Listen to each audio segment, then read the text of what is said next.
म्हणजे हे नवीनच सांगते.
So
good evening everyone.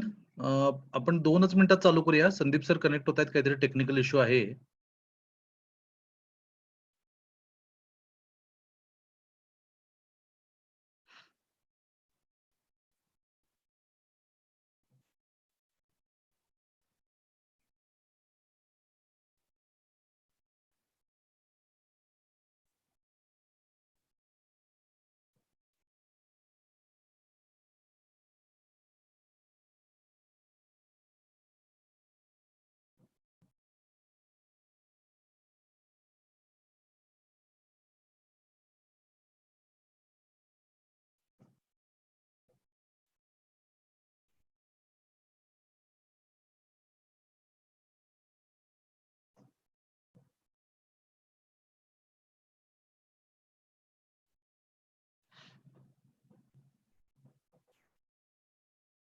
Hello.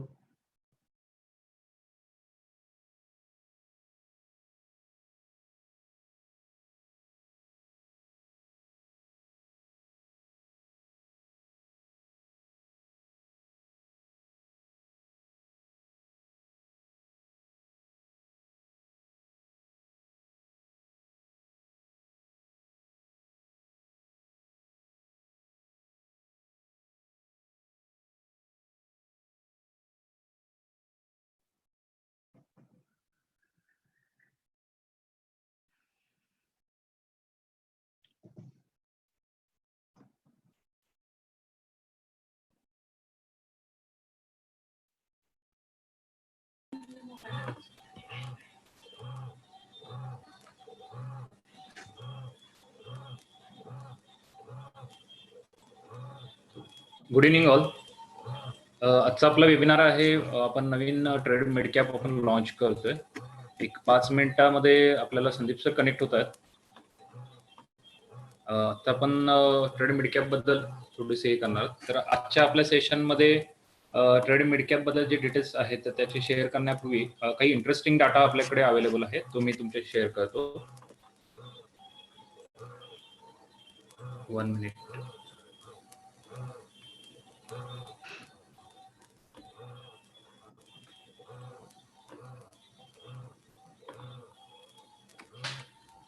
Sir screen दिसते नवीन एक्सेलची?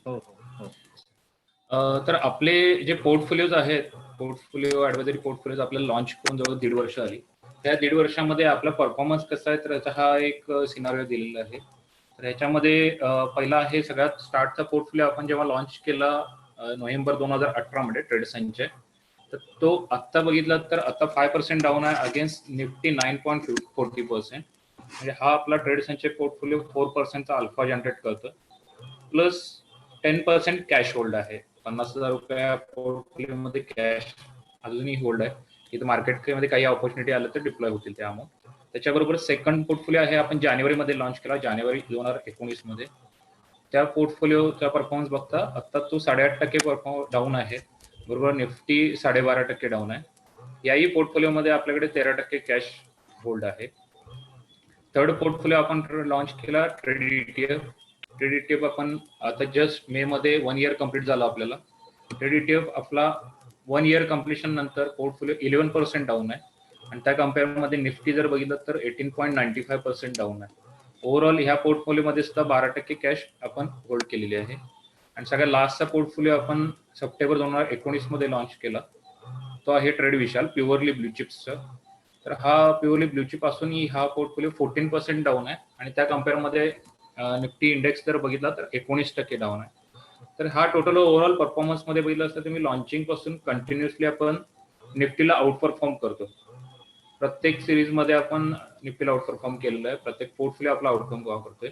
आणि ह्या याच्यामध्ये आपण सगळ्या ठिकाणी कॅश 10 to 20% होल्ड केलेले आहे. विशाल ही बघितलं तर नवीन पोर्टफोलिओ असून सुद्धा अजूनही आपण 20% कॅश वरती पोहोचलोय.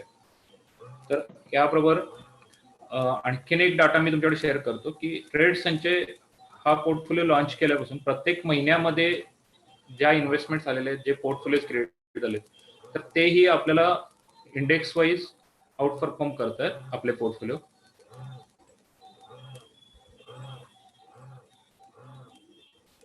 हा एक डाटा आम्ही हे केलेला बनवलेला आहे की याच्यामध्ये नोव्हेंबर 2018 पासून आपले जे काही पोर्टफोलिओज बनवले तर त्या प्रत्येक महिन्यामध्ये आपण इन्व्हेस्टमेंट पोर्टफोलिओ जे घेतात त्या पोर्टफोलिओ सगळे निफ्टीला परफॉर्म करतात, आउट परफॉर्म करतात. तर याच्यामध्ये मी डाटामधले इन्व्हेस्टमेंट डेट घेतलेली आहे, तो पोर्टफोलिओचा परफॉर्मन्स घेतलाय, त्याबरोबर निफ्टीने किती परफॉर्म केला आणि आपण अल्फा किती जनरेट करतोय, अशा प्रकारे हा ट्रेड संचेचा डाटा आहे. तर फर्स्ट पोर्टफोलिओ आपला नोव्हेंबर 2018 मध्ये, तर तो पोर्टफोलिओ आता 7.94% डाऊन आहे आणि निफ्टी 14%, 6.70%चा अल्फा जनरेट करतो. त्यानंतरचा डिसेंबर 2018 मध्ये हा पोर्टफोलिओ ऑलमोस्ट 9 to 30% डाऊन आहे आणि इंडेक्स डाऊन आहे 16%. हाही पोर्टफोलिओ 7%चा अल्फा जनरेट करतो. त्यानंतर जानेवारीचा पोर्टफोलिओ 9.35% डाऊन आहे आणि निफ्टी 16.25% डाऊन आहे. हा पोर्टफोलिओ 8.92%चा अल्फा जनरेट करतो. आउट परफॉर्म आहेत सगळे पोर्टफोलिओ. त्यानंतर फेब्रुवारीचा पोर्टफोलिओ पहिला आपण फेब्रुवारी 2019, तो 6.74% पोर्टफोलिओ डाऊन आहे आणि आपला निफ्टी इंडेक्स 17% डाऊन आहे. हा पोर्टफोलिओ 10% अल्फा जनरेट करतो. मार्च 2019 हा पोर्टफोलिओ 8.80% डाऊन आहे आणि निफ्टी 18.26% डाऊन आहे, 9.50%चा अल्फा जनरेट झालेला इथे. नंतर एप्रिल हा पोर्टफोलिओ पकडला 1 एप्रिल 2019, 10% पोर्टफोलिओ डाऊन आहे, निफ्टी ऑलमोस्ट 22% डाऊन आहे आणि हा पोर्टफोलिओ 11%चा अल्फा जनरेट करतो. मे 2019 मधला पोर्टफोलिओ 9.60% डाऊन आहे, त्याचबरोबर निफ्टी 22.90% डाऊन आहे. हा पोर्टफोलिओ आपला 13%चा आउट परफॉर्म करतो. नंतर जून 2019 हा पोर्टफोलिओ 8% डाऊन आहे आणि निफ्टी फेजमध्ये डाऊन आहे 22%, तो 14.63%चा अल्फा जनरेट करतो. जुलै 2019 8.84% डाऊन आहे पोर्टफोलिओ. त्या कम्पेअरमध्ये निफ्टी हायेस्ट डाऊन आहे 24% आणि हा पोर्टफोलिओ सगळ्यात हायेस्ट अल्फा आपला जनरेट करतो तो आहे 15.20%. आउट परफॉर्म करतोय. नंतर आहे ऑगस्ट 2019. हा पोर्टफोलिओ 3.75% मायनस मध्ये आहे आणि निफ्टी त्या कम्पेअरमध्ये 17% मायनस आहे. हा पोर्टफोलिओ 13% अल्फा जनरेट करतो. सेकंड आहे ऑक्टोबर 2019. आपला पोर्टफोलिओ 11% डाऊन आहे ट्रेडसनचे आणि त्या कम्पेअरमध्ये निफ्टी 19% डाऊन आहे. इथेही आपण 7.84% अल्फा जनरेट करतोय. नंतर नोव्हेंबर 2019 16.47% पोर्टफोलिओ डाऊन आहे. निफ्टी अगेन 24% डाऊन आहे. हाही पोर्टफोलिओ 9% अल्फा जनरेट करतो. त्यानंतर डिसेंबर 2019 हा 13% पोर्टफोलिओ डाऊन आहे आणि निफ्टी 24.79% डाऊन आहे. इथे 11% आउट परफॉर्म आहे. तर जानेवारी 2020 हा पोर्टफोलिओ 13.40% मायनस मध्ये आहे आणि त्या कम्पेअरमध्ये निफ्टी 25% मायनस मध्ये आहे. हा पोर्टफोलिओ 11.50% अल्फा जनरेट होतो.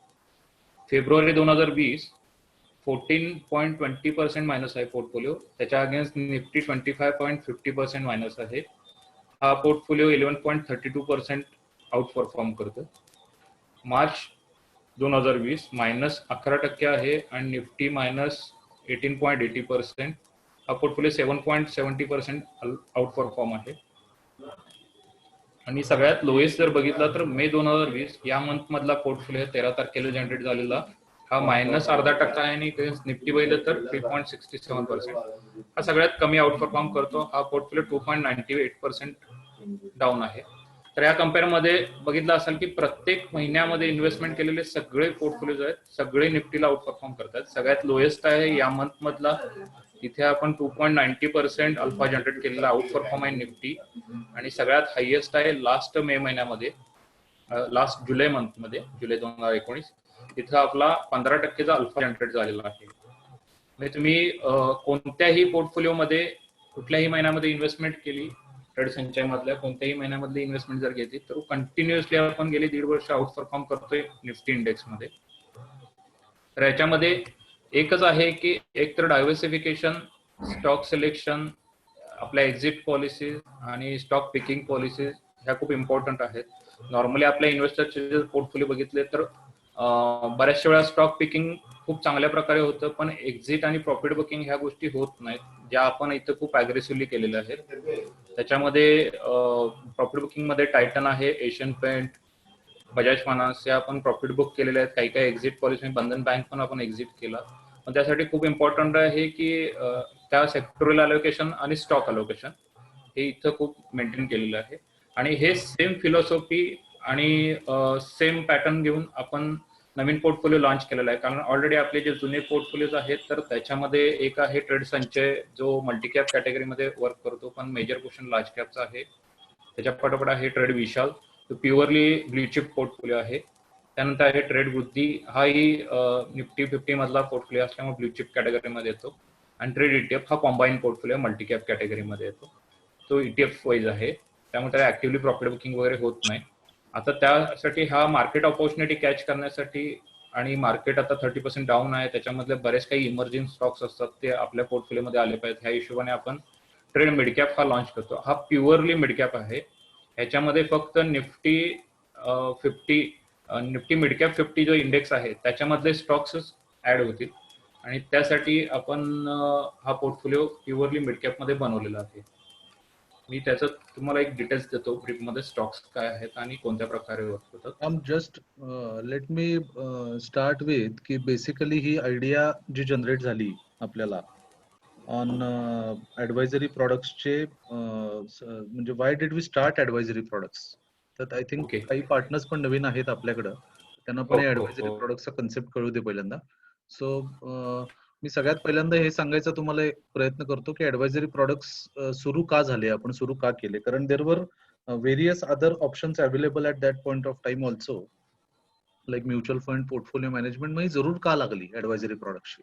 एकतर बेसिकली काय सगळ्यात आधी इम्पॉर्टंट काय की ऍडवायझरी प्रोडक्ट्स ही सगळी रजिस्टर्ड इन्व्हेस्टमेंट ऍडवायझरीच्या लायसन्स खाली चालू करता येतात आणि त्याच्यामध्ये सेबीने जी परमिशन दिली त्याच्यामध्ये there we can charge fees to the customer.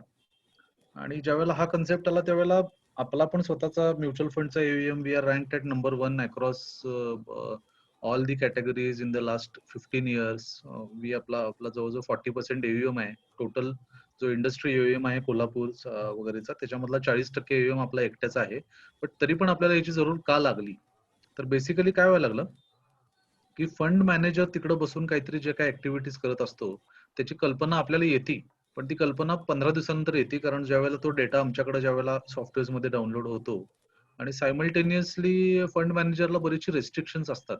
Restrictions overcome करण्याच्या दृष्टीने आपण विचार करत होतो की बाबा ही रेस्ट्रिक्शन्स कस्टमरसाठी रेस्ट्रिक्शन जर त्याचा डिसएडव्हान्टेज व्हायला लागला तर how can we go ahead with that.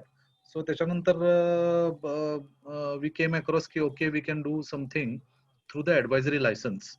So आपण मोतीलालला त्यावेळेला अप्रोच केलं आणि म्हटलं की okay we can start something through the advisory license. आणि आपल्याला त्यांनी परमिशन दिली, आपल्याला एकट्यालाच ही परमिशन आहे ज्याच्यामध्ये आपण आपली ऍडवायझरी प्रॉडक्ट्स लॉन्च करू शकतो बेसिकली. तर ती 1.5 वर्षापूर्वी आपल्याला परमिशन मिळाली. So we have our own advisory products. Advisory products करताना आपण जे डिसएडव्हान्टेजेस जे फंड्स मध्ये होते ते ऍडव्हान्टेजेस करायचा प्रयत्न केला. सो त्यातला सगळ्यात पहिला पॉईंट काय होता की फिक्स फीज जी आपण AMC म्हणून जी देत राहतो कुठल्याही प्रॉडक्टला, whether it is a PMS और whether it is a mutual fund, तर ती आपण फिक्स फी सगळ्यात पहिल्यांदा कमी करायचा प्रयत्न केला आणि ती आपण आपल्या प्रॉडक्ट्स मध्ये कमी केली. सो आपली सगळी जी प्रॉडक्ट्स आहेत त्याच्यामध्ये 2 ऑप्शन्स अवेलेबल असणार आहेत. एक ऑप्शन म्हणजे एक फिक्स्ड मॅनेजमेंट फी 2% जी आपण कधीच प्रमोट करत नाही कुठल्या कस्टमर्सना, but according to the SEBI guideline आपल्याला ती द्यायला लागते. आणि second is a profit sharing option.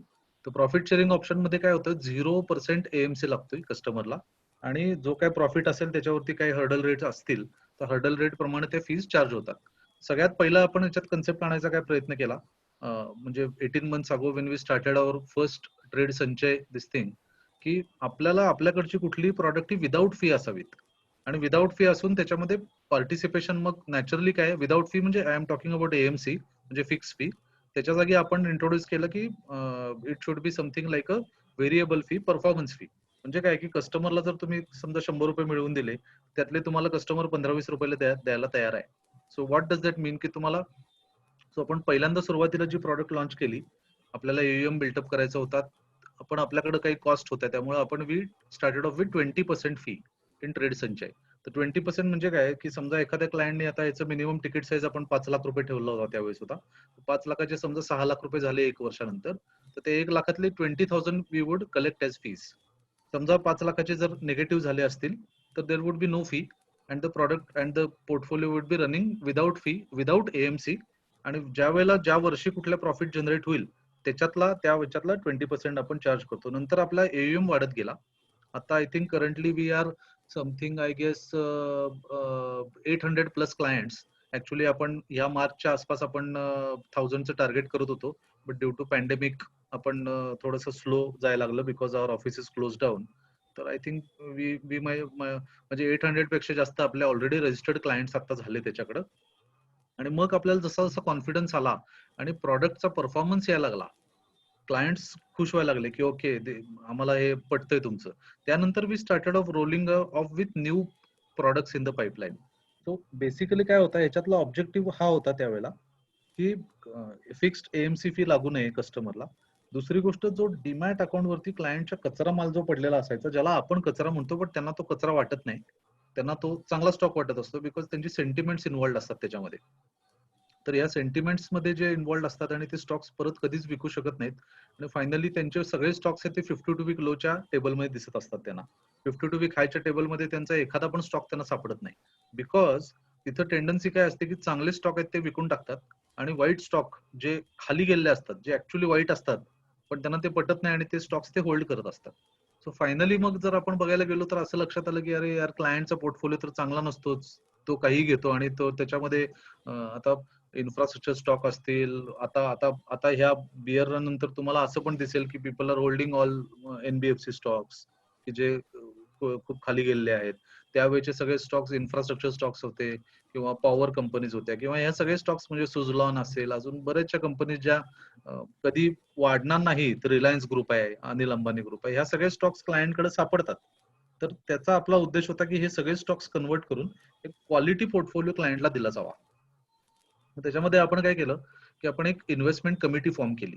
Because आतापर्यंत आपला ऑब्जेक्टिव्ह आपल्याला दिसत काय होतं की एक माणूस कोणीतरी फंड मॅनेजर असतो, तो कुठेतरी बसतो मुंबईत वगैरे आणि त्याच्या रिसर्च प्रमाणे तो काम करतो आणि फायनली ते पण चुका करतायत. पण त्या चुका केल्यानंतर त्या चुका भोगायला लागतात इन्व्हेस्टर साईडला.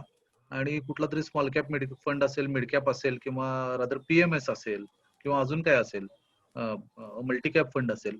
पण त्या चुका आपल्याला ऍज अ ऍडवायझर म्हणून जाऊन क्लायंटला सांगायला लागतात समजावून की हा त्यांनी हा स्टॉक घेतलेला, तो स्टॉक खाली गेला आणि मग त्याला रिप्रेझेंट करायला लागतं आपण की तो बरोबर कसा होता.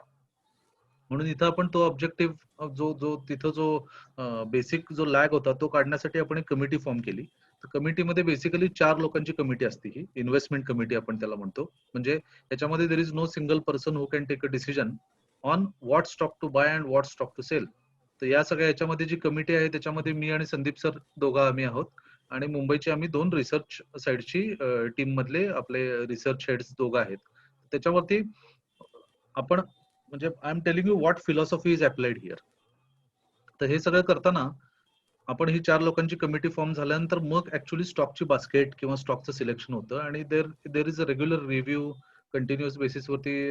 काही कॉन्फरन्स कॉल्स होतात, काही डेटा क्रंचिंग होतं, डेटा शेअरिंग होतं आणि ते झाल्यानंतर we come to some conclusion की what has to be bought, what has to be sold. काय होतं हे सगळं करताना काय आहे की आमचा बेसिक ऑब्जेक्टिव्ह त्यावेळेचा असा होता की क्लायंटचे पोर्टफोलिओज क्लीनअप करून तिथे सगळे क्वालिटी पोर्टफोलिओज क्लायंटला मिळू देत आणि फायनली वी कुड अचीव्ह दॅट. म्हणजे ज्या वेळेला आम्ही हे सुरू करायचा प्रयत्न केला तर आम्हाला लक्षात आलं की yes we are in the right track.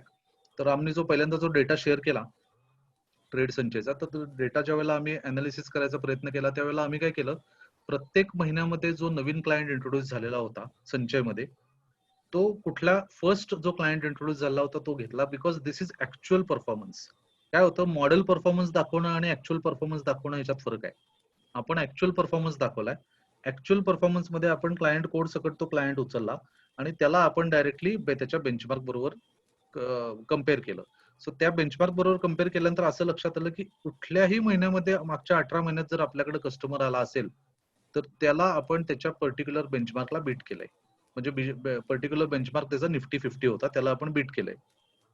Highest I think जो जुलैमध्ये जो क्लायंट आला होता त्याला आपण अल्फा म्हणजे जो बेंचमार्कला जो बीट केला त्याच्यामध्ये थोडक्यात ऑब्जेक्टिव्ह काय बघा की nobody is going to save the markets when they are falling.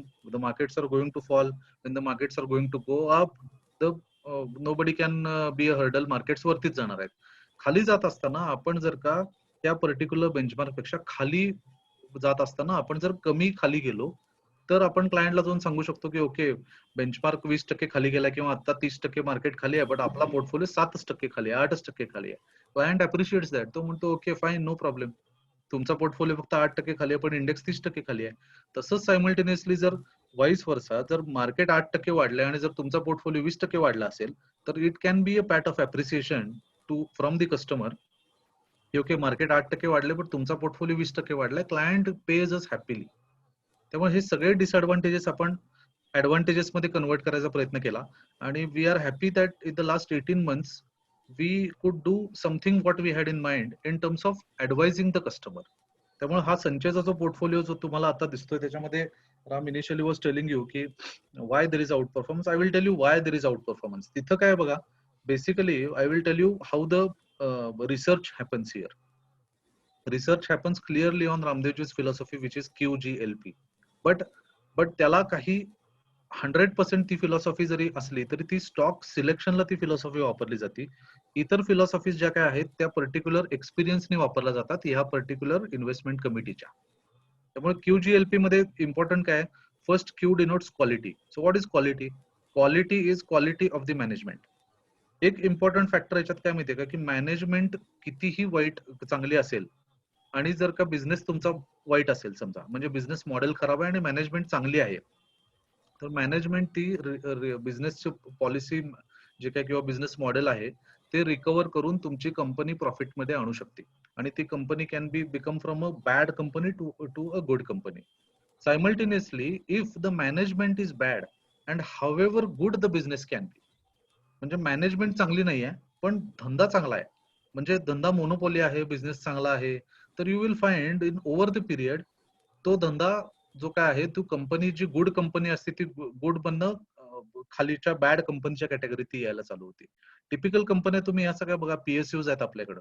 PSUs म्हणजे it's a not a good management. We will not call it as a bad management कारण गव्हर्नमेंटच्या कंपन्या जरी असल्या तरी त्या, but will not call it as a great management. या सगळ्या कंपन्यांमध्ये कधीही वेल्थ क्रिएशन झालेलं नाहीये.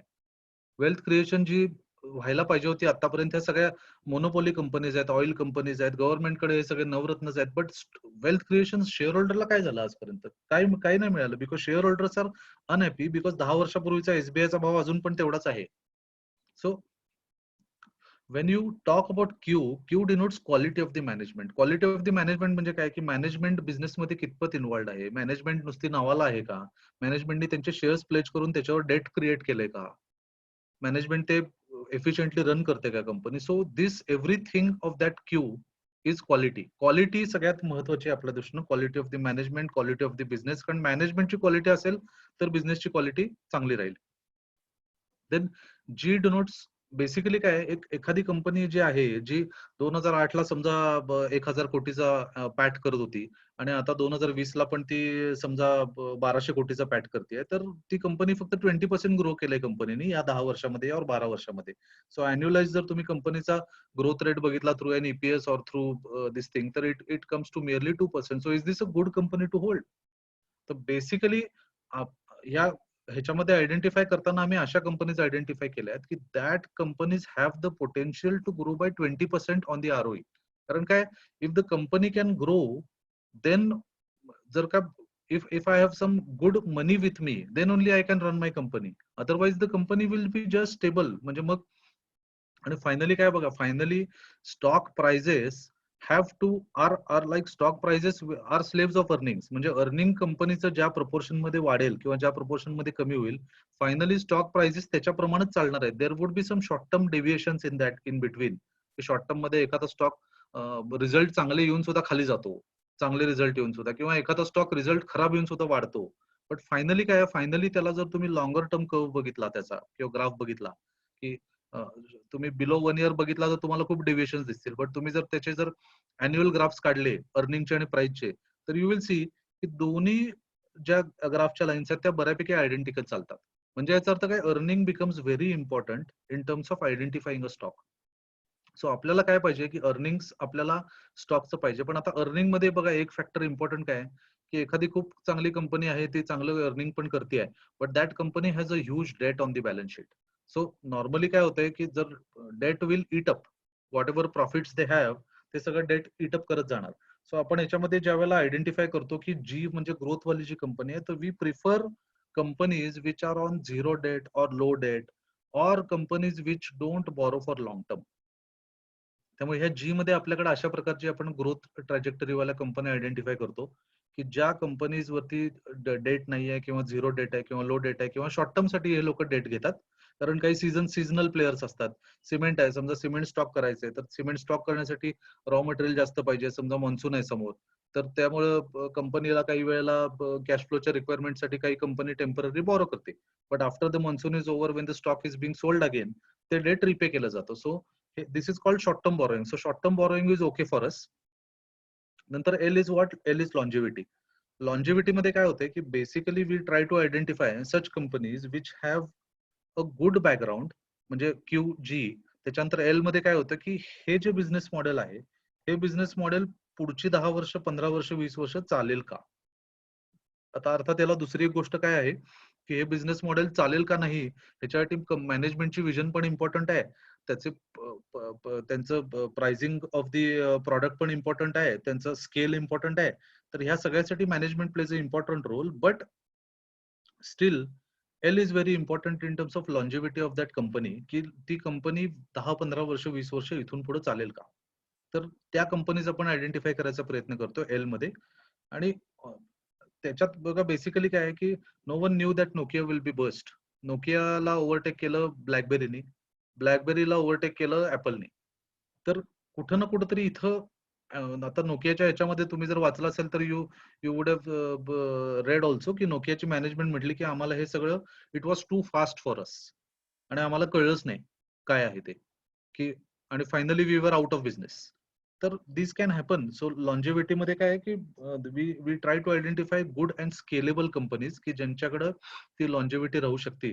कारण नॉर्मली काय होतंय, normally a company with a 10-15-20 years track record like an FMCG company, a Lever, तर I guess no one can doubt over the longevity of Lever or like a Nestle किंवा some Indian companies like Dabur or Marico, because they have a diversified product range त्यांच्याकडे मिळते. आणि जो त्यांचा जो consumer आहे तो बेसिकली एंड कंझ्युमर आहे, तो डे टू डे त्यांच्या, because those are FMCG products. आणि finally P becomes very important, price.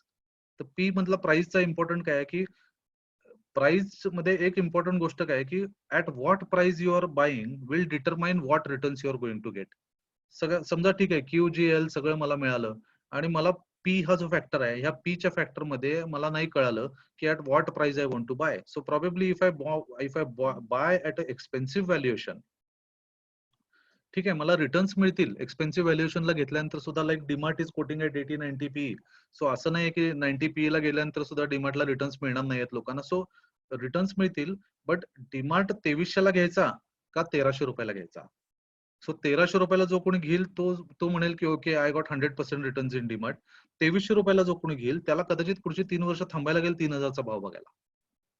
So मी मी हे जे काही स्टॉक्स आम्ही जे आपण जे डिस्कस करतोय, these are not our recommendation, so you don't take it as a recommendation, but I am just citing some examples. So 3 वर्षानंतर कदाचित 3000 रुपयाचा भाव मिळेल. सो इथून मग त्याला जर, so if is going to buy at some expensive level, तर प्रॉबेबली त्याला त्याचा वेटिंग पिरियड और त्याचा पेशन्स पिरियड अजून थोडासा थांबायला लागेल. No doubt it is a QGL सगळं आहे त्या कंपनीमध्ये, but at what price like P you are buying, that becomes very important here. So आता त्याच्यामध्ये काय, लाईक आपला जो काय अल्फा आम्ही दाखवला की अल्फा जो जनरेट झालाय ओव्हर द इंडायसेस, तर तो अल्फा का जनरेट झाला त्याची काही 2-3 एक्झाम्पल्स तुम्हाला सांगतो मी. आपण बजाज फायनान्स आपण बाय केला होता 1300 रुपयाच्या प्राइसला ट्रेड संचयमध्ये. We had about 2% allocation. एक लक्षात घ्या, whenever we are designing a portfolio, we have some predefined allocations in that. Allocations खूप महत्वाचे आहेत, because allocation plays a very important role in what your net returns on the portfolio can be. 2%चं allocation होतं आपलं initially Bajaj फायनान्सला, आणि we sold that stock at 41 or 4200. Ram, I think 4200च्या आसपास विकला काय आपण? 4200. 1300 रुपयाला घेतला आणि 4200 ला विकला. So now was this some insider news? No, there was no insider news. 4200 रुपयाच्या आय थिंक 4200 वरनं तो 85-47 झाला. आय थिंक मला आय डोंट म्हणजे 52 वीक हाय किती लागला मला 4750. 87 वगैरे लागला, पण 4250च्या आसपास आपण विकला. त्याच्यानंतर तो बुल रन कंटिन्यू झाला, 5-10% तो अजून वाढला. बट असं काय आपल्याला काही कोणी येऊन सांगितलं नव्हतं की this was what you need to sell. Basically आपण जो पी चा जो प्राइस लावलाय त्याच्याबरोबर आपण एक अल्गोरिदम आपला जनरेट केला याच्यामध्ये. So what that algo says, ह्याच्यामध्ये एक इम्पॉर्टंट फॅक्टर लक्षात घ्या की there are no technicals followed here. So ह्याच्यामधले जे काही आपले जे काही स्टॉक सिलेक्शन आहे किंवा एंट्री आहे, एक्झिट आहे, त्याच्यामध्ये कसल्याही प्रकारचे टेक्निकल चार्ट्स किंवा चार्टिस्ट लोकांचा किंवा कुणाचाही याच्याशी रिलेटेड नाहीये. This is purely a fundamental portfolio. तर fundamentally what we saw in Bajaj finance is that the stock price appreciated by around 60-70-80% in the last 6-8 months. So it became as a, त्याच्यानंतर जर आपण बघितलं तर अर्निंग्स, मी तुम्हाला म्हटलं तसं की शॉर्ट टर्म मध्ये अर्निंग वर्सेस स्टॉक प्राइस हे डेव्हिएशन होऊ शकतं. तर तुम्ही जर अर्निंगची त्याचा जर तुम्ही जर ग्राफ काढला तर it was consistent, there was consistency in the earning, but stock price appreciated too fast आणि ती लाईन ब्रेक करून स्टॉक प्राइस त्याची वर निघून गेली. So valuations became expensive there. Valuation ज्या वेळेला एक्सपेन्सिव्ह होत आहेत त्यावेळेला एक लक्षात घ्या की as a fund management team ज्या वेळेला आपली काम करते त्यावेळेला तिथे सेंटिमेंट्स इन्व्हॉल्व नाही आहेत की ओके बजाज फायनान्स 10,000चा पण भाव लोक बोलायला लागले त्यावेळेला, but we are least bothered. आपण 1300 रुपयाला घेतलेली वस्तू आहे जी व्हॅल्युएशन एक्सपेन्सिव्ह व्हायला लागले त्याचा आता, आणि सायमल्टेनियसली ग्रोथ एका सर्टन ट्रॅजेक्टरीत आहे आणि ग्रोथ स्लो डाऊन व्हायला लागली असं दिसायला लागलं त्यावेळेला, बिकॉज नंबर्स वाढत नव्हते, नंबर्स त्याच रेंजमध्ये होते. So we decided okay will sell this stock. So आपण आपलं पूर्ण एक्सपोजर बजाज फायनान्स मधलं 40-50 ला रिड्यूस केलं. Then we went on cash समजा. त्याच्यानंतर same thing happened in Titan we had bought at 800-850च्या आसपास आपला टायटन बाईंग होतं संचयमध्ये. तो आपण I think we exited at 1250 ना Titan 1290. 1290. Okay, so we exited Titan at 1290.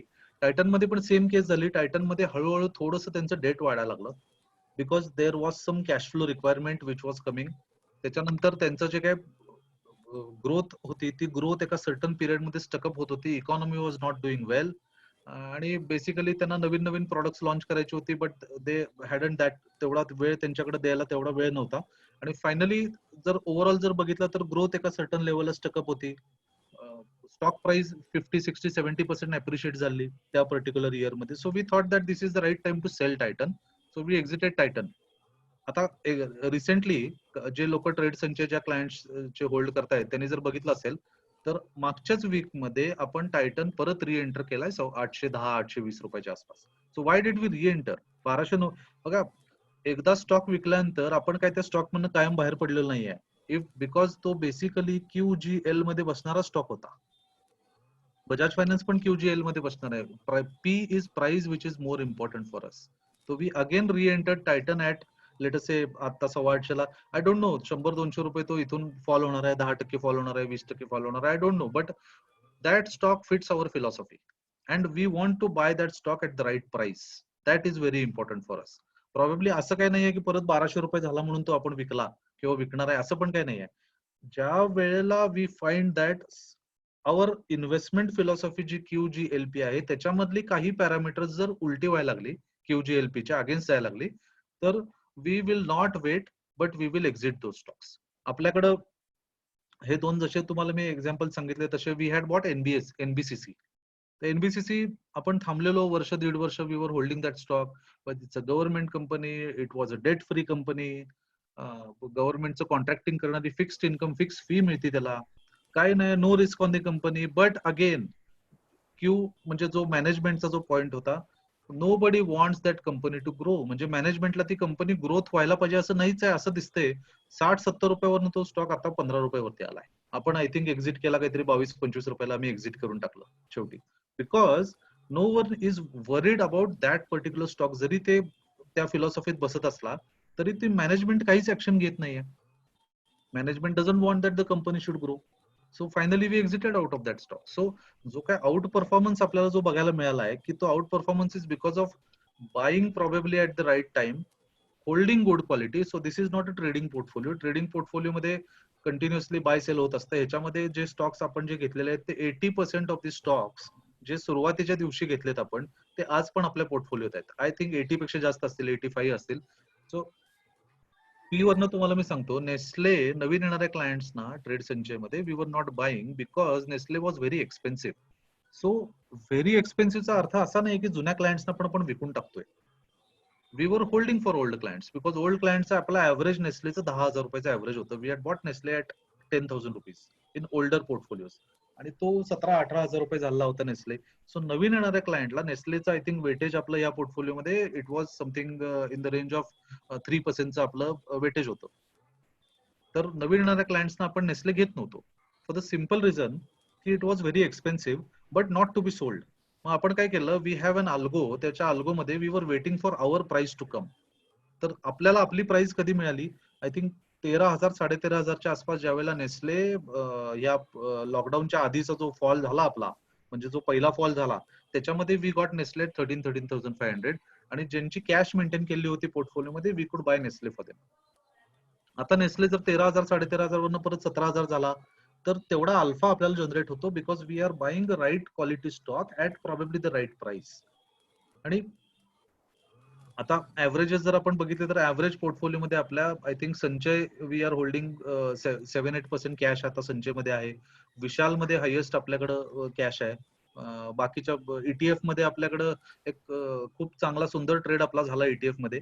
ETFचा concept लोकांना माहिती असेल तुम्हाला सगळ्यांना, बट तरी पण मी सांगतो ETF मध्ये पण फक्त ETFs घेतो. 5 ETFs आहेत त्याच्यामध्ये. एक निफ्टी 50, एक next Nifty, mid cap, bank आणि नॅसडॅक. बँक आणि नॅसडॅकला 10% वेटेज आहे. बाकीच्या पहिल्या निफ्टीला 30% आहे, रेस्ट दोनला 25% वेटेज आहे. आपण नॅसडॅक मध्ये आपण बुलिश होतो. तर नॅसडॅक आपण घेतल्यानंतर we got a good run in Nasdaq. आपण 500-525 नॅसडॅकचा जो आपला मोतीलालचा जो फंड आहे तो आपण घेतलेला होता 10% वेटेजला. आणि वी कुड exit Nasdaq at 690 rupees. So त्या नॅसडॅक मध्ये 10% वेट वरती आपल्याकडे 3% एक्स्ट्रा मिळाले, 3 or 4%. बिकॉज 30-40% अप्रिशिएट झाला तो. सो 14% आपण आतापर्यंत जे मिळवलेले आहेत नॅसडॅक मधले ते आपण कॅशवर बसलोय अजून पण, because we again want to buy Nasdaq but not at this level. So try to understand what the philosophy is here. So हे सगळं करताना बेसिकली आपली इन्व्हेस्टमेंट कमिटी खूप म्हणजे चांगलं काम करते. People are appreciating. आपले जे रिव्ह्यूज होत आहेत क्लायंट बरोबर, people are happy because there is no trading happening आणि all good quality stocks are there. So संचयचा जर पोर्टफोलिओ बघितला तर संचयचा, राम जरा संचयचं हे ओपन कर प्रेझेंटेशन मेचं. तर संचयचा पोर्टफोलिओ बघितला तर सगळ्यांना लक्षात येईल तुम्हाला, आणि तुमच्या बऱ्याचशा लोकांचे क्लायंट्स ऑलरेडी इन्व्हेस्टेड आहेत संचयमध्ये वगैरे पण असेच. सो आता मग नीड काय झाली आहे मिडकॅपची बेसिकली, तर we were waiting for the right prices to happen. आणि मिडकॅप मध्ये काय लक्षात घ्या की लाईक भारती रामदेवजींनी ज्या वेळेला काढलेला होता भारती, त्यावेळेला it was a small cap at 18 rupees Ramdevji had bought. तर तसंच काय आहे की midcap small can become going ahead, they can become large cap, आणि large cap can become mega caps going ahead. फक्त अगेन द डिफरन्स इज की midcap companies तुम्हाला सगळ्या मिडकॅप कंपनीज काही झिरो डेट वाले मिळणार नाही आहेत, बिकॉज ह्या स्मॉल साईज कंपनीज आहेत. मिडकॅपची डेफिनेशन, इंडियन डेफिनेशन काय आहे, अराउंड 5,000 कोटी ते 20,000 कोटीच्या साईज मधली company which qualifies to be a midcap. मग आपण याच्यामध्ये काय केलं या फिलॉसॉफीमध्ये की वी आयडेंटिफाईड की बाबा स्टॉक कुठनं आयडेंटिफाय करायचं, तर त्याच्यासाठी निफ्टी मिडकॅप 150 इंडेक्स आपण घेतला, की जो आपण बेंचमार्क म्हणून घेतला. तर या 150च्या इंडेक्सला आपण त्यातले स्टॉक सिलेक्शनसाठी हा क्रायटेरिया वापरला. त्याच्यामध्ये आपल्या ह्या फिलॉसॉफीमध्ये वी कुड hardly find 25 to 30 stocks which can fit into our philosophy. आणि I will name some stocks आणि surprisingly you will tell me की हे स्टॉक आम्ही कधीच घेत नाही, किंवा आपण म्हणण्यापेक्षा क्लायंट कधीच घेत नाही. तर त्या स्टॉक मध्ये आपला हायेस्ट वेटेज आपण दिलंय ह्याच्यात हनीवेलला. हनीवेलचा भाव मला वाटते आय थिंक 24-25 हजार रुपये, 26,000. 24,000 रुपये. सो 5 or 6% वेटेज आपण हनीवेलला दिलंय. सेकंड इज आपल्याकडे अबॉट आहे. अबॉटला आपलं वेटेज मला वाटते 4% वेटेज आहे अबॉटला, because Honeywell debt free company, Abbott is a debt free company, consistency in earnings both are MNCs. फार्मामध्ये जर आता बघितलं तर अबॉटला तुम्ही अलीकडे बऱ्याच वेळ याच्यात बघितलं तर यू कुड हॅव सीन की US मधून अबॉटचं कंटिन्युअसली नाव येते, because they are leading in to finding a vaccine. So I don't know whether the market is going to go down or go up from here, but long term मध्ये if you try and identify what quality stocks we can have, तर आता we are having exposure in to Gillette. Gillette तर everyone knows की it's a monopoly item, म्हणजे ज्याला दाढी करायची आहे, शेविंग करायचं आहे, त्याच्यामध्ये तो ब्लेड, त्याचं जे काय त्याच्यामधले जे प्रॉडक्ट्स त्यांचे जे आहेत त्याच्यामध्ये Gillette is a leader in that.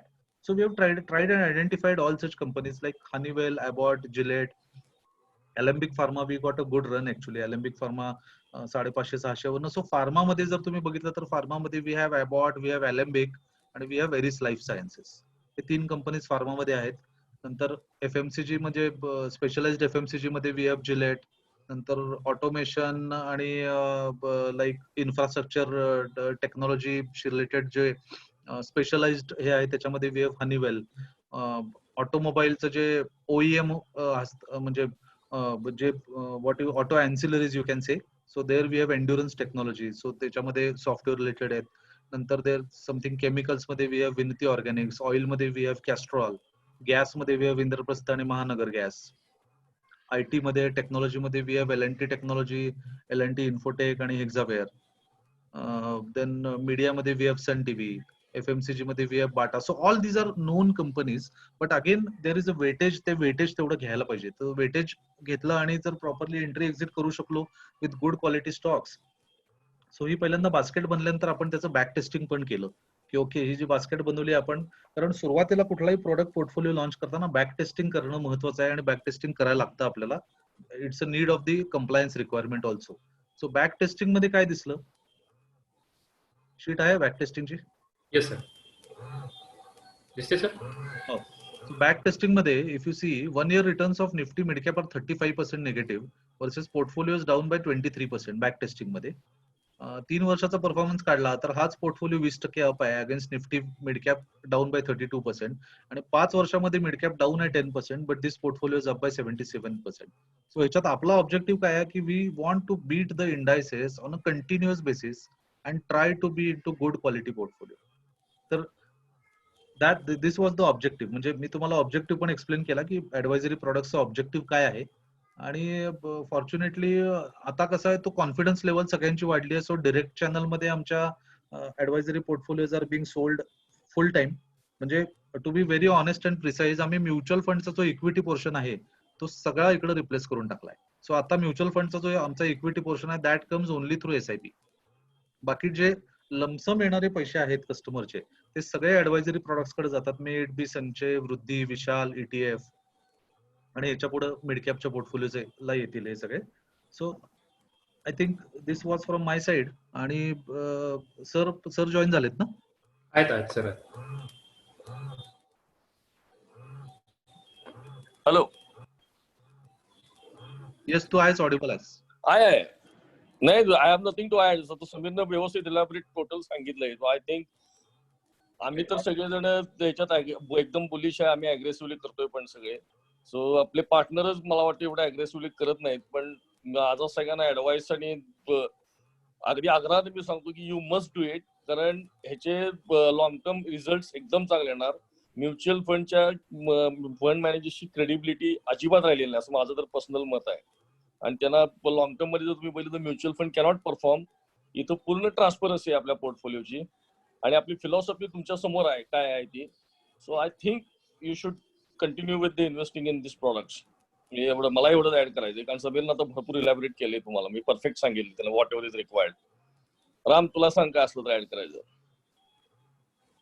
नाही सर, सरांनी सगळं कम्प्लीट केलेलं आहे. सगळे पॉइंट्स घेतलेले आहेत त्यामध्ये. एक कोणाला शंका सर असेल तर बघा. समीर सर, संदीप सर म्हणतात त्याच्यामध्ये एक शेवटचा पॉईंट मी सगळ्या पार्टनर्सना पण ऍड करतो की now we are not a broking company. हे पहिल्यांदा सगळ्यांनी समजून घ्यायला पाहिजे. म्हणजे आमच्या डायरेक्ट चॅनलमध्ये ज्या काही ब्रांचेस आहेत, आमच्या 12-13 ब्रांचेस आहेत, त्याच्यामध्ये वी हॅव स्वतःला आम्ही समजून घेतलं की now we are not a broking company. We have left broking far behind. समजा 5-7-10 वर्षापूर्वी ब्रोकिंग आपला संपलंय, ब्रोकिंग इज ओव्हर. आता आपण काय, we are a wealth manager. So त्याच वेळेला आम्ही कंपनीचं नाव पण बदललं, म्हणजे सगळ्यांना माहिती असेल. सो वी ट्रेडनेट स्टॉक ब्रोकिंग वरनं ट्रेडनेट वेल्थ मॅनेजरचं जे नाव केलं ते त्या अँगलनेच नाव केलं, because now we are a wealth manager. आणि वेल्थ मॅनेजरचं काम काय आहे की कस्टमरला जे आपला आता जवळजवळ आमच्या नेटवर्कमध्ये बघितलं तर आपले जे पार्टनर्स आहेत ते बऱ्यापैकी, काही पार्टनर्स तर पहिल्या दिवसापासून आपल्यावर काम करतायत, जे आज पण आपल्याबरोबर आहेत. त्यांचे स्वतःचे एक्सपिरियन्सेस आहेत. आपल्या टीम मध्ये बघितलं तर सरांचा एक्सपिरियन्स 1992च्या हर्षद मेहता स्कॅमचा पण सरांचा एक्सपिरियन्स आहे. माझा स्वतःचा एक्सपिरियन्स सुरू झाला 96-97 पासून. 2000 ला पहिला फॉल बघितला मी, कारण तेजी सुरूच झाली नव्हती. तेजीच्या सुरुवातीलाच आम्ही आलो आणि पहिला फॉल बघितला. बट सरांच्याकडे 1992, 2000, 2008 हे तिन्ही पण एक्सपिरियन्सेस आहेत. प्रॉबेबली त्यांच्याकडे रिंगचा पण एक्सपिरियन्स आहे. ज्यावेळेला फिजिकल ट्रेडिंग चालायचं त्यावेळेला he used to go into the ring also. तो एक्सपिरियन्स काय माझ्याकडे नाही. तर ह्या सगळ्या याच्यामध्ये आपल्या एक्सपिरियन्सचा वापर आपण करणार कधी? आपल्या जर कस्टमरला जे काय पाहिजे आहे ते जर आपण देऊ शकत नाही आहे, तर आपण काय होतंय बघा, we have to learn step by step. Fund management मध्ये खूप शिकलो आपण.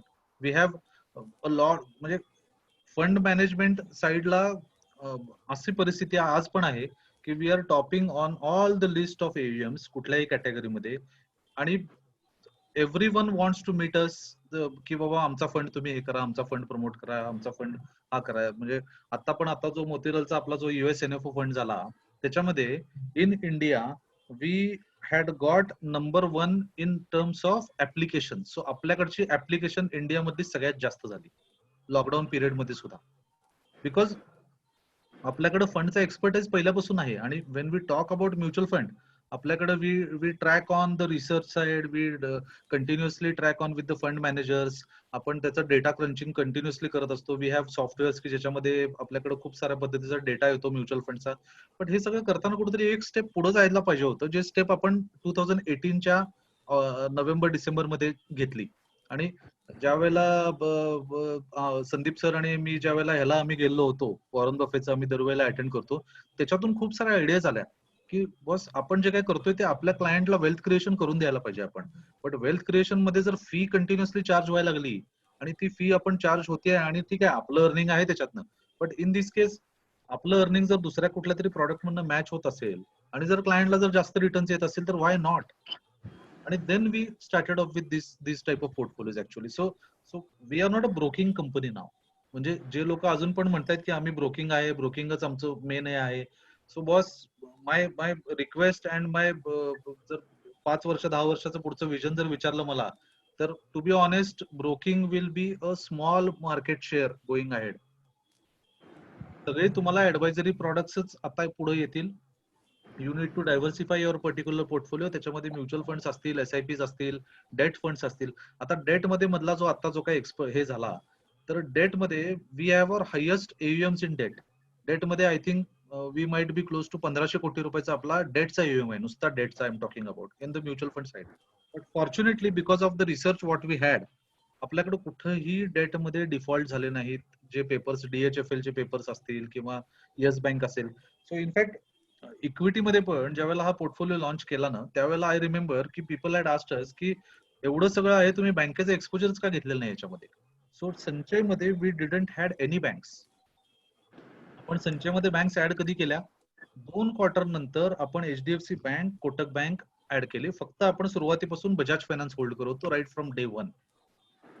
आणि संचयमध्ये तोच ऍडव्हान्टेज आपल्याला मिळाला. बिकॉज काय होतंय बघा, मार्केटमध्ये there are many things which are coming on, like we need to skip those. म्हणजे आपण काही वेळेला त्याला नाही म्हणता यायला पाहिजे. As a fund management team आपल्याला नाही म्हणता यायला पाहिजे. बिकॉज लोकल आपली कोल्हापूरची बँक होती RBL, 100 आय थिंक 230चा IPO वरनं 700 रुपये गेला, आता परत 100 रुपये झालाय. DHFLचं ऑफिस तर आमच्या शेजारी लागून, आपल्या भिंतीला लागून आहे DHFLचं ऑफिस. DHFLने 10,000 कोटी रुपयाचा प्रायमरी इश्युअन्स केला, AAA रेटेड. सो हु कुड नॉट हॅड सेड की ओके DHFL जाईल म्हणून. आपल्याला काय माहित नव्हतं DHFL जाईल, बट आपल्या फिलॉसॉफी मध्ये ती कंपनी बसली नाही. कधीच येस बँक बसली नाही, कधीच अंबानी ग्रुपचा कुठला स्टॉक बसला नाही. आपल्याकडे इनफॅक्ट रिलायन्स इंडस्ट्रीज पण नाही आहे संचयमध्ये. म्हणजे I am not saying Reliance Industries is bad. Reliance Industries is number 1 company rated by top market cap. But संचयमध्ये आपल्या फिलॉसॉफीमध्ये QGLPच्या बसत नाहीये. जे बसत नाहीये ते आपण करत नाहीये. कदाचित पुढे जाऊन कधीतरी येईल तेव्हा घेऊ आपण. Absolutely absolutely absolutely. कारण डेट आता फ्री झाल्यानंतर कदाचित आपण येण्याची शक्यता आहे. आणि ऑलरेडी आता डेट फ्रीच्या मार्गावर आहे ती कंपनी आता. त्यामुळे आपली फिलॉसॉफी क्लिअर आहे. नो ट्रेडिंग की बाबा ब्रोकरेज साठी आपण काम करतोय, अजिबात नाही. आपल्याला आपली फी पाहिजे याच्यामध्ये. सो क्लायंटच्या पोर्टफोलिओ प्रॉफिट मध्ये पार्टिसिपेट करणारं प्रॉडक्ट जर पाहिजे असेल, तर this is an advisory product. आणि all compliances are being followed here. तुम्हाला ऍक्च्युअली युजर एंडला काही करायचं नाही, फक्त ऑनलाईन सबस्क्रिप्शन करायचंय. ते पोर्टफोलिओ तुमचे तुम्हाला तिकडे सगळे बघायला मिळतात. क्लायंटच्या डीमॅट अकाउंटला ते सगळे स्टॉक जमा होतात. त्याचं ब्रोकरेज पण तुम्हाला तुमच्या अकाउंटला क्रेडिट होते. Because in a PMS or in the mutual fund manager जो काही ट्रेड करतो त्याचा ब्रोकरेजशी काही तुमचा संबंध नसतो. तुम्हाला ट्रेल मिळाला किंवा तुमच्या सिटीचा काय अपफ्रंट ऍडव्हान्टेज मिळाला तर तो वेगळा. इथं तुमचं ब्रोकरेज पण तुमच्याच कोडमध्ये जनरेट होतं. बिकॉज इफ वी बाय, समजा 5 लाखाचा पोर्टफोलिओ आहे आणि if you are charging half percent brokerage to your customer, तर 2,500 रुपयाचं ब्रोकरेज त्या दिवशी संध्याकाळी तुमच्या बुक्स मध्ये जमा होणार आहे ग्रॉस मध्ये. त्यामध्ये तुमच्या शेअरिंग प्रमाणे ते ब्रोकरेज तुम्हाला क्रेडिट होणार at the end of the month.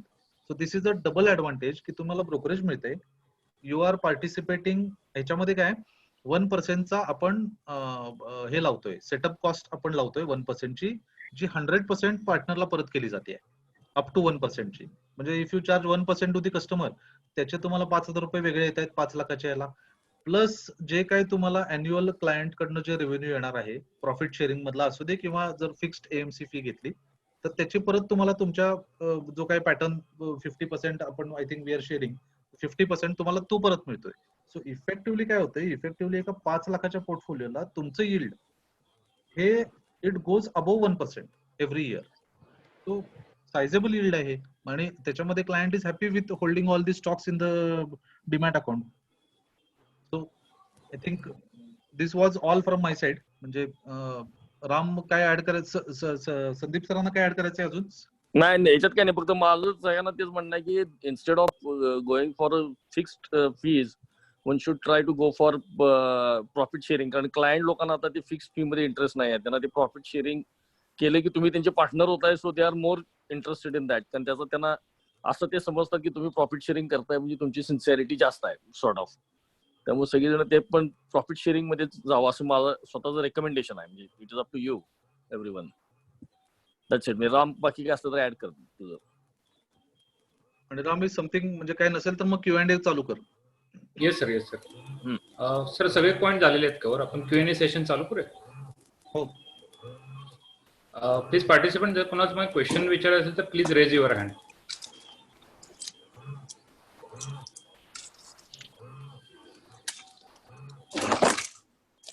इथं खाली ऑप्शन्स मध्ये Q&A सेशन आहे, तिथं चॅट करा किंवा तुम्ही हँड रेज केला तरी मी तुम्हाला अनम्यूट करू शकेन इथं.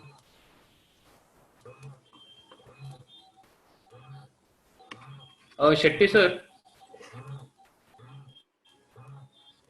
हॅलो शेट्टी सर, अनम्यूट करता तुमचा. सर एक क्वेश्चन आहे शेट्टी सरांच्याकडून. अनम्यूट कर की त्यांना. केलेलं आहे त्यांच्याकडे, म्यूट आहे. त्यांच्या एंडला त्यांना करायला सांग ना. शेट्टी सर अनम्यूट करताय आपला ऑप्शन.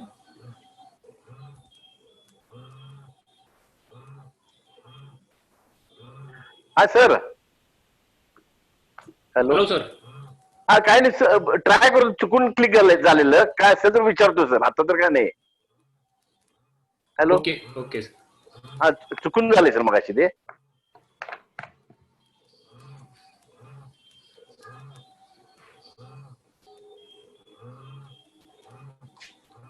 काही क्वेश्चन्स आहेत?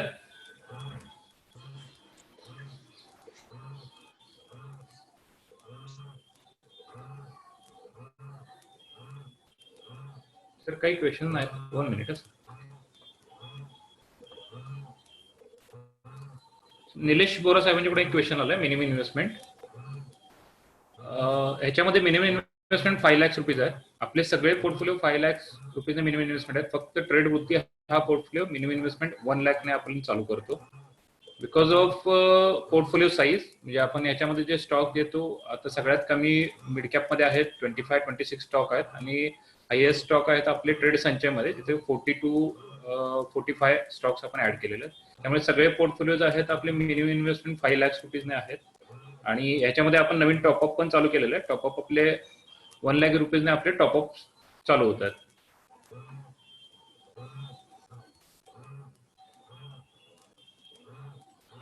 सर आणखी एक क्वेश्चन आहे संदीप स्वामी सरांच्याकडून. कर म्यूट हे करतो. ओके.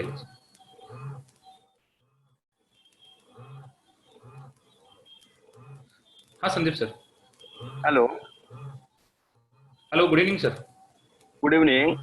पण याच्यामध्ये SIP पण काय स्टार्ट करत नाही, मिनिमम तिकीट साईज 1 लाख ठेवून.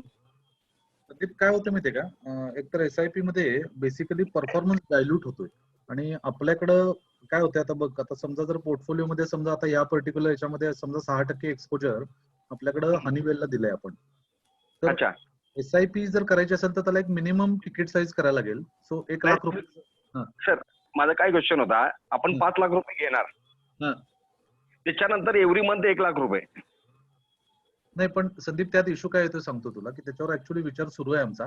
काय होतंय प्रॉब्लेम, आता जसं समजा तू जर बघितलंस तर समजा पहिला आपला जो फ्लॅगशिप संचय पोर्टफोलिओ आहे ना, तर त्याच्यामध्ये आपलं हायेस्ट एक्सपोजर आहे ते आपलं आयशरला आहे अजून पण. आयशरला आता ठीक आहे, मार्केटमुळे थोडंसं एक्सपोजर कमी झालंय आपलं, but Eicher is our 3% weight आपलं समजा आयशरला आहे आणि 4% वेट आपलं नेस्ले मध्ये आहे आता सुद्धा. ओके. तर 10,000 रुपये जर कोणी जर स्टॉक देतो म्हटलं दर महिन्याला, समजा इनिशियल 5 लाख रुपये घालून, तर 10,000 मध्ये मला नेस्ले घेता येत नाही ना, बिकॉज नेस्लेची व्हॅल्यू 15,000 16,000 आहे. नाही काय म्हणतोय सर, मी 5 लाख रुपये मी देणार तुम्हाला पहिल्यांदा, त्याच्यानंतर एव्हरी मंथ 1 लाख रुपये. नाही पण एव्हरी मंथ जरी संदीप तू दिलेस तरी मला ॲलोकेशन पर्सेंटेज बिघडणार ना माझं. मग मला नेस्ले सोडून इतर गोष्टी घ्यायला लागतील. समजा तू दर महिन्याला मला लाख रुपये दिलेस एक्झाम्पल. नाही, दिस मंथ 5 आपण स्टॉक घेणार, दुसऱ्या महिन्यात 5, असं नाही होणार काय? नाही, तसं केलं तर मग पोर्टफोलिओच्या परफॉर्मन्स वरती काय होणार, इम्पॅक्ट होईल आणि मग थोडंसं मला जे वाटतंय ते घेतलं जाईल की जे करायचं नाही ऍक्च्युली आपल्याला. कारण काय की आपल्याला एक फिलॉसॉफी जी आपण वापरली आहे ना, ती पूर्ण ॲलोकेशनची फिलॉसॉफी आहे. त्या ॲलोकेशन मध्ये काय, क्लायंटचे कितीही पैसे आले आपल्याकडे, समजा आपण मिनिमम आता टॉपअपला 1 लाख रुपये टॉपअप सुरू केला आता आपण रिसेंटली, 1 लाख रुपयाचे टॉपअपचे आले समजा, तर सेम प्रोपोर्शन मध्ये आपल्याकडे ते स्टॉक्स यायला पाहिजे. अच्छा अच्छा अच्छा. नाहीतर मग स्टॉक्स ॲलोकेशन जर बिघडलं ना, तर that will finally affect the performance. म्हणून आपण अजून सुरू करत नाहीये. आणि कारण काय होतं म्युच्युअल फंड मध्ये काय होतं ते युनिट्स त्यांनी युनिट्स मध्ये कन्व्हर्जन केलं ना त्याचं. बरोबर बरोबर बरोबर. आपल्याकडे इंडिव्हिज्युअल स्टॉक्स आपण जे घेणार ते कस्टमरच्या त्या पर्टिक्युलर ट्रेडिंग अकाउंटलाच आपण बाय करणार आहे. अच्छा अच्छा. ओके त्यामुळे ओके. अजून आपण एसआयपी करत नाहीये, बट फ्युचर मध्ये वी विल नक्की आपण विचार करूया त्याचा. काहीतरी आपण त्याच्यावर रिझनेबल नाही, सोल्युशन काढू. नाही आता सर खालच्या मार्केटमध्ये आता मागे समजा आपण केलं असतं तर त्याचा इम्पॅक्ट चांगला झाला असता ना लोकांचा. नाही नॉट नेसेसरी. काय होते अलोकेशन जर बिघडलं असतं की नाही, आता समजा बघ आपला जो आउट परफॉर्मन्स आहे की नाही संचयचा, that is okay. Not because of all the सगळ्या स्टॉक्स मुळे नाही आउट परफॉर्मन्स. आपला outperformance is because of first is Nestle. Nestle okay. 10,000चा घेतलाय आपण 17,000 रुपयाला हे आहे. त्याच्यानंतर आय थिंक लिव्हर आहे आपल्याकडं, असाच तो 13-1400चा आहे. डिमार्ट आहे 13-1400चा. तर ऍक्च्युअली काय आहे, यात 35-40 जे काय 38 स्टॉक आहेत ना आपले, त्या 38 स्टॉक मध्ये फक्त 5 स्टॉक ऍक्च्युली तुला आउट परफॉर्मन्स देत आहेत. बट तो आउट परफॉर्मन्स कसा आहे, दॅट इज 30, 40, 50% आहे.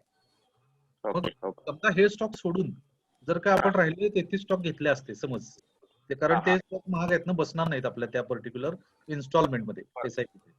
तर बरोबर. आपल्याला काय झालं असतं, we would have got all the stocks की जे खाली जात आहेत आणि फायनली त्याचा परफॉर्मन्स वरती इफेक्ट आला असता. Negative impact. बरोबर बरोबर.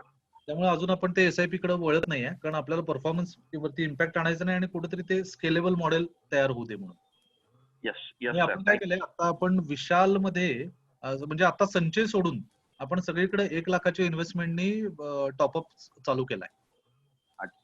ट्रेड संचयमध्ये नाही का सर अजून? संचयमध्ये चालू होईल पुढच्या आठवड्यात किंवा 15 दिवसात होईल, पण त्याला मिनिमम अलोकेशन आमचं किती ठरवायचं ते जरा कमिटीकडनं डिसिजन व्हायचा आहे तो अजून. त्यामुळे त्याला संचयला सुरू केलेलं नाही, पण बाकी सगळ्या प्रॉडक्ट्सला ना ETF, विशाल आणि वृद्धी इथं मिनिमम 1 लाख रुपयांनी आपली टॉपअप सुरू झालंय. So you can treat it like की 1 लाखाची तू म्हटलास तर तिथे SIP करता येईल तुला. संचयमध्ये फक्त अजून नाहीये. अच्छा, आम्ही सगळं संचय चुकले सर. हा, पण संचयमध्ये काय कदाचित आय डोंट नो, बट कदाचित 2 लाख रुपये वगैरे करायला लागेल मिनिमम, कारण स्टॉक्सची व्हॅल्यू जास्त आहे रे तिथं. म्हणजे जे मोठे स्टॉक्स आहेत त्याची व्हॅल्यू जास्त आहे. सो आपण त्याच्यावर बघूया. Will tell you, keep you updated over this. Yes sir. Yes sir. Thank you sir. Yes, welcome. Thank you sir. Sir आणखीन एक क्वेश्चन आहे गिरीश सराफ सरांच्याकडून.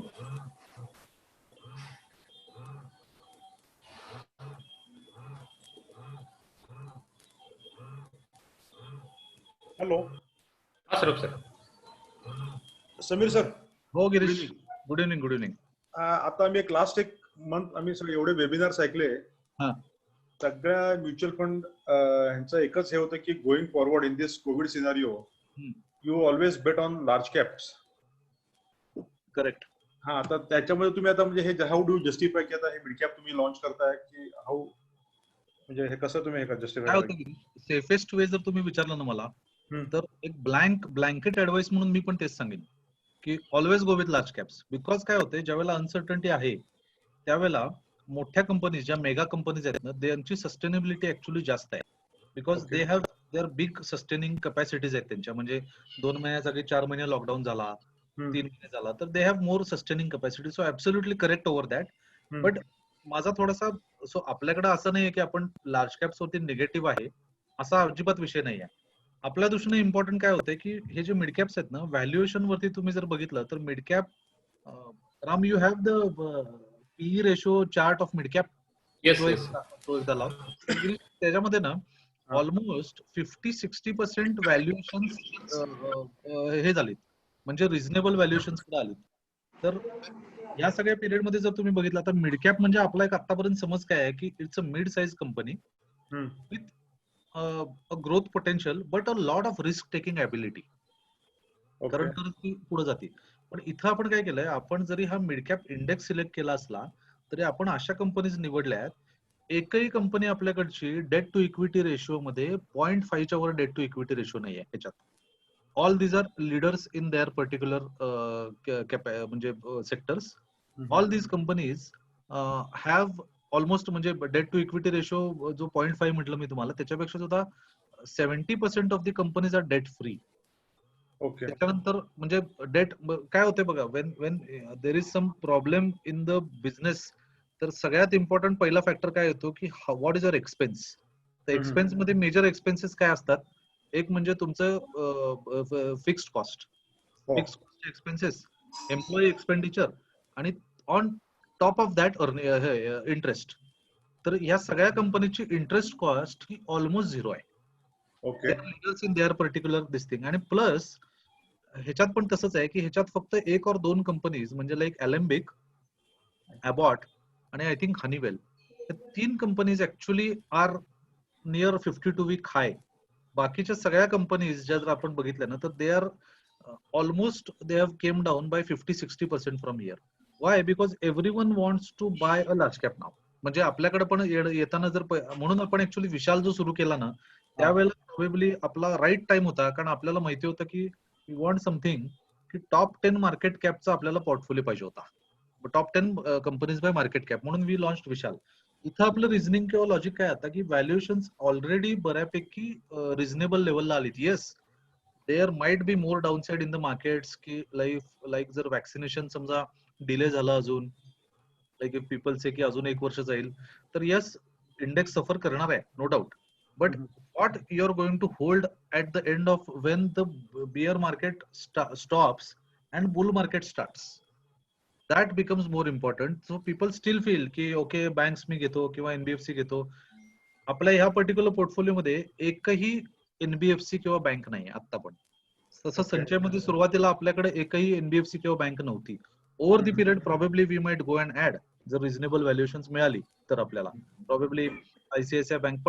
पण सायमल्टेनियसली काय हे जे काय आता सगळ्या ज्या बँक्स आहेत इंडियातल्या ज्या कोटक, एचडीएफसी, आयसीआयसीआय वगैरे ते मिड कॅपला क्वालिफायच करत नाहीत त्या 150 स्टॉक्स मध्ये. ओके. त्यामुळे मग आपल्याला छोट्या बँक्स इथं बघायला लागतील. म्हणजे आरबीएल बँक आहे ज्याचा मार्केट कॅप समजा 8-10 हजार कोटी रुपयाचा मार्केट कॅप आहे, it qualifies as a mid cap. But that does not qualify into our QGLP philosophy. Okay. त्यामुळे इथं आपण काय की yes we are also on the same lines की yes normal definition of a mid cap can be risky normal, आणि normal definition of large cap can be stable. पण इथं आपल्याला असं दिसतंय की when the PE ratio actually of Nifty 50 mid cap 150चं PE जर तुम्ही जर बघितला तर साधारण 1 वर्षापूर्वी it was 50 and currently it is in the range of 20-21. So it has already collected by 60% from there. Okay. So reasonable valuation दिसत आहेत. आणि plus stock selection is very important. तर याच्यामध्ये you will not find any stocks. आता काय होते बघा, जरी मिडकॅप असला तरी लोक हनीवेलला मिडकॅप कोणच म्हणत नाही ऍक्च्युली, बिकॉज लोकांना वाटते की ते 27,000 भाव आहे. म्हणजे ऍक्च्युली इंटरेस्टिंग सांगतो तुम्हाला, 3M स्टॉक कोणी तुम्ही ऑब्झर्व केला का माहित नाही मला. 3M ला अचानक लोकांना 3M मास्क कडनं आठवण झाली बघा. N95 mask 3M it's a good. Actually ते आपल्या रडारवरती पण आहे. ओके. पण त्याचं म्हणजे काही सर्टन क्रायटेरियामध्ये ती बसत नाही अजून म्हणून. But it's a multinational MNC आहे ती बेसिकली, आणि त्याचा भाव पण असाच आय थिंक 14-15,000 भाव आहे त्याचा. बट लोकांना ते मिडकॅप म्हणजे लोकांचा समज काय आहे की 25 रुपयाचा स्टॉक, 50 रुपयाचा स्टॉक, 100 रुपयाच्या आतला स्टॉक, ते मार्केट कॅप कोणी बघत नाही त्याच्याकडे. पण इथं like Abbott is also mid cap, Honeywell is also mid cap, Alembic pharma at 900 rupees also is a mid cap. त्यामुळे ह्याच्यात काय we have tried and identified good quality stocks आणि रिझनेबल व्हॅल्युएशन्सला घ्यायचा प्रयत्न करतोय. So I think we are convinced over की when the bear run ज्यावेळेला ही संपेल आणि ज्यावेळेला मार्केट परत वर यायला सुरू होईल त्यावेळेला पुढचं वर्ष हे मिडकॅपचं असेल, त्याच्यानंतरचं वर्ष 1.5 वर्ष वॉट एव्हर. आणि प्रॉबेबली काय होतंय, लोकांचं एक सोपा एक समज काय आहे की लोक जाऊन गुगल करून चार्ट बघतात किंवा लास्ट 1 इयर रिटर्न कशाचे आहेत, मिड कॅप आहेत का, लार्ज कॅप आहेत का, स्मॉल कॅप आहेत, आणि the customer comes and tells you to invest into that only. की बाबा स्मॉल कॅप वाढलेला आहे, मागच्या वर्षात 80% रिटर्न आहेत, स्मॉल कॅप मध्ये पैसे घाल. आणि त्यावेळेला नॅचरली जे अर्निंग्स वरती जर बघितलं तर अर्निंग त्याचं एकदम एक्सपेन्सिव्ह झालेलं असते. पी रेशो कारण अर्निंग सपोर्ट करत नसते. सो पी बी बघितला तर कुठेतरी इन एक्सपेन्सिव्ह लेवलला गेलेला असतो, बट क्लायंट त्यात पैसे घालत असतो. त्यामुळे जरी हे आपण डेफिनेशन हे मिडकॅप जरी म्हणत असलो तरी quality of the stocks becomes more important here. आणि आय फील की हे जे स्टॉक्स आहेत ना, if you analyse the names one by one you will feel की okay okay these are good quality stocks, म्हणजे which we can just buy and hold actually. Okay. Okay, thank you. Yes, welcome. Thank you sir. आणखीन काही questions कोणाचे आहेत, काही queries?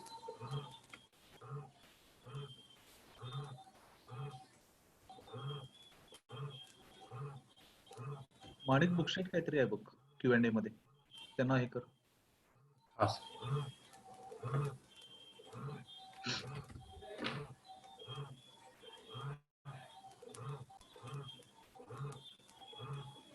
Hello बुकशेट sir.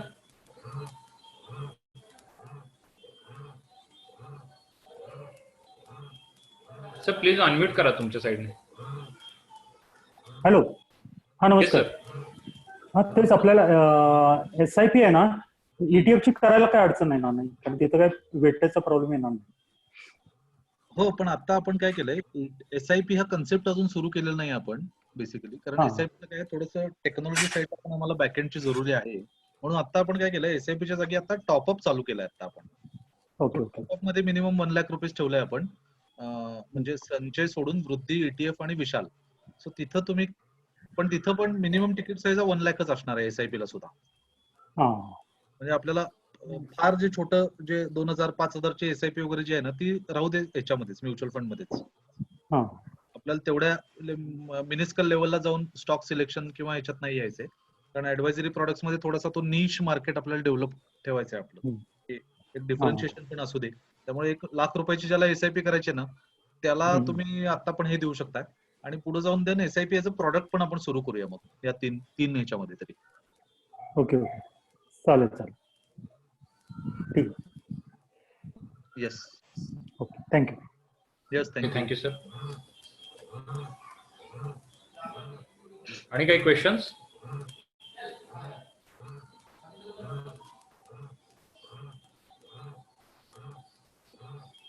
Hello sir.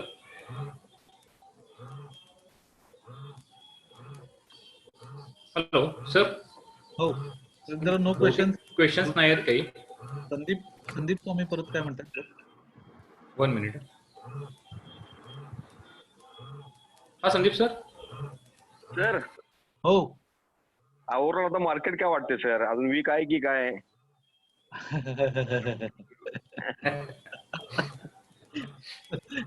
थांब जरा, पहिला संदीप सरांना उत्तर देऊ दे याचं. चालतं की सर. नाही आता सगळ्याला वाटते तेच मला पण वाटते. तुम्हाला वरती जायला लोक पण वरती निघाले, त्या मार्केट बरोबर राहणे आपलं काम आहे. अच्छा अच्छा. पण करेक्ट होणार, कुठल्या तरी लेवलला करेक्ट होणार. आता नाही 2-4 महिन्याला होईल, पण करेक्ट होणार 100%. एकदा बॉटम टेस्ट करेल, मे बी 8,500, 8,000 ते अच्छा. 8,500च्या मध्ये कुठेतरी होईल असं वाटते, बघू. पण आता तरी मार्केट परवा लागलेलं लो सर. आपलं काम आहे. अच्छा अच्छा, ठीक आहे सर. Thank you sir, thank you. मला वाटतं काय संदीप, याच्यामध्ये पुढचे क्वार्टरचे रिझल्ट येतील ना, अच्छा. त्या क्वार्टरच्या रिझल्टला बऱ्यापैकी हे होईल अजून. म्हणजे सर म्हणतात त्याप्रमाणे मला पण, मी पण काय होतंय, मार्केटचा बॉटम तर आपण पकडू शकत नाही कोणीच, बिकॉज बॉटम आपली मोतीलालची ऍड पण सगळ्यांनी बघितली असली तर trying to catch bottom is actually impossible. म्हणजे कदाचित मला असं वाटतंय की तो जुना बॉटम परत टेस्ट करेल, बट जे येणारे पैसे आहेत ते आता, जसं आता हे मिड कॅपचा पोर्टफोलिओ ना, तर 25-30% आपण कॅश मेंटेन करतोय आता पण. म्हणजे जो आता सॉफ्ट लॉन्च आम्ही केला ना, काल परवा दिवशी 1-2-4 अकाउंट्स आम्ही ऍड केले याच्यामध्ये, जे लोक तयार होते त्यांचे 30% मी तो पोर्टफोलिओ पण पाहिजे तर शेअर करेन. राम, आहे का तो पोर्टफोलिओ? मिडकॅपचा का? हा, जो ऍक्च्युअल क्लायंटचा पोर्टफोलिओ आहे का, काल परवा जे बाईंग केलं ते? तो नाही आहे सर. पोर्टफोलिओ आपण ट्रेड संचयमध्ये सर. हा, तर त्याच्यामध्ये काय आहे, बॉटम आपल्याला फाइंड करणं डिफिकल्ट आहे, पण 30% जी कॅश आहे ना आपल्याकडं आता, म्हणजे ओके. प्रत्येक पोर्टफोलिओ मध्ये काय कॅश अवेलेबल आहे. आता मिडकॅप मध्ये अप्रॉक्सिमेटली 30% ची कॅश आपल्याकडे शिल्लक राहते आहे आफ्टर आवर हे ऑल्सो. एकच मिनिट, माझ्याकडं हे सापडलंय, कालचा हे देतो तुला. तर 30% ची जी कॅश आहे ना, ती युटिलाइज करता येणार आहे आपल्याला पुढे जाऊन सुद्धा. सो मार्केट वाईज बघितलं तर यस, मार्केट्स निगेटिव्ह किंवा अजून पण बिअर फेज मधनं, this is a bear market असं मला तर वाटतंय अजून पण. आणि unless and we develop a permanent solution over Covid, तोपर्यंत मार्केट व्ही शेप्ड रिकव्हरी काय देणार नाहीये. आणि यस, जर का if we get something as a vaccine which we are not going to get overnight, but ज्या कंपन्यांचं जे ज्या पद्धतीने रिसर्च सुरू आहे, आणि वी आर, जसं मॉडर्न आणि आता थोड्या दिवसापूर्वी दिलं की we are on the right track. कारण to get a permanent vaccine is a long process. ती 12, 14, 16 महिन्याची प्रोसेस आहे, जोपर्यंत ते मास मध्ये वॅक्सिनेशन येत नाही तोपर्यंत. बरं बरं. या सगळ्या याच्यामध्ये काय आहे की लॉकडाऊनचा जो काय आता आपल्याला आपण आनंदी का झालो कारण लॉकडाऊन निघाला म्हणून आणि थोडीशी इकॉनॉमी चालायला लागेल असं आपल्याला वाटतंय. पण पुढच्या क्वार्टरचे रिझल्ट आहेत ना they are going to be more bad typically about the NBFCs आणि अबाउट द बँक्स. आता एनबीएफसी आणि बँकच्या बाबतीत जर तू बघितलंस तर people don't have money to give the EMIs simultaneously, त्यामुळे कन्झम्पशन इज फिनिश्ड. कोणी जाऊन नवीन वस्तू घेण्यासारखं आता तरी काय नाही आहे. पण ऍट द सेम टाइम म्हणूनच तर व्हॅल्युएशन 30-40% आज खाली गेलेत.